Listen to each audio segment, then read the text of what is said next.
જૂનાગઢમાં મિલેટ મહોત્સવ અને પ્રાકૃતિક ફાર્મર માર્કેટ 2026નો શુભારંભ રાજ્યના સામાજિક ન્યાય અને અધિકારિતા મંત્રી ડોક્ટર પ્રદ્યુમન વાજાના હસ્તે કરાયો હતો। જૂનાગઢમાં મિલેટ મહોત્સવ અને પ્રાકૃતિક ફાર્મર માર્કેટ 2026નો ભવ્ય શુભારંભ કરાયો છે।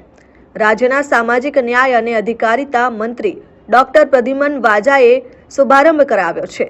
મંત્રીએ જણાવ્યું છે કે શ્રી અન્ન નાનું આહાર નથી, પરંતુ તંદુરસ્તી અને નાના ખેડૂતોની સમૃદ્ધિનો આધાર છે।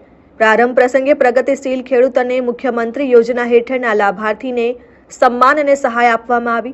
મહોત્સવમાં 49 સ્ટોલ્સમાં વિવિધ પરંપરા મિલેટ્સ, આરોગ્યપ્રદ વાનગીઓ, લાઈવ ફૂડ આઇટમ્સ અને પ્રાકૃતિક ખેતીના ઉત્પાદનો પ્રદર્શિત કરવામાં આવ્યા। આયુર્વેદ અને ICDS જેવા વિભાગો પણ સ્ટોલ્સ સાથે હાજર રહ્યા। મંત્રીએ લોકોને જણાવ્યું કે આવનારી પેઢીને તંદુરસ્ત રાખવા અને પર્યાવરણને સુરક્ષિત રાખવા માટે દૈનિક આહારમાં મિલેટ્સનો મહત્વ આપવું જરૂરી છે। આ મહોત્સવનો ઉદ્દેશ માત્ર વેચાણ નથી, પરંતુ તંદુરસ્ત જીવનશૈલી અને પ્રાકૃતિક ખેતી અંગે જાગૃતિ લાવવાનો છે। શ્રી અન્ન મહોત્સવ એટલે મિલેટ મહોત્સવ અને પ્રાકૃતિક ફાર્મર માર્કેટ 2026નું આયોજન કરવામાં આવ્યું છે। દેશના વડાપ્રધાન અને વિશ્વના સૌથી લોકપ્રિય રાજનેતા શ્રી નરેન્દ્રભાઈ મોદી સાહેબે કીધેલું છે કે શ્રી અન્ન એટલે કે મિલેટ્સ એટલે કે નાના ખેડૂતોની સમૃદ્ધિના દ્વાર।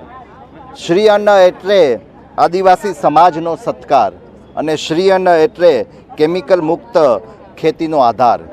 અને દેશના વડાપ્રધાન શ્રી મોદી સાહેબના પ્રયાસોને લીધે 2023ને વિશ્વમાં આંતરરાષ્ટ્રીય મિલેટ વર્ષ તરીકે ઉજવવામાં આવે છે। શ્રી દેવવ્રતજી દ્વારા પણ ગામડે ગામડે પ્રવાસ કરી અને આ પ્રાકૃતિક ખેતીનો સંદેશો આપવામાં આવે છે। ગુજરાતના મુખ્યમંત્રી શ્રી ભૂપેન્દ્રભાઈ પટેલ સાહેબે પણ ગુજરાતની જનતાને આજે પ્રાકૃતિક ખેતી અને શ્રી અન્ન વિશે સંદેશો આપ્યો છે। Aniruddhsinh Babariya, RN news, Keshod.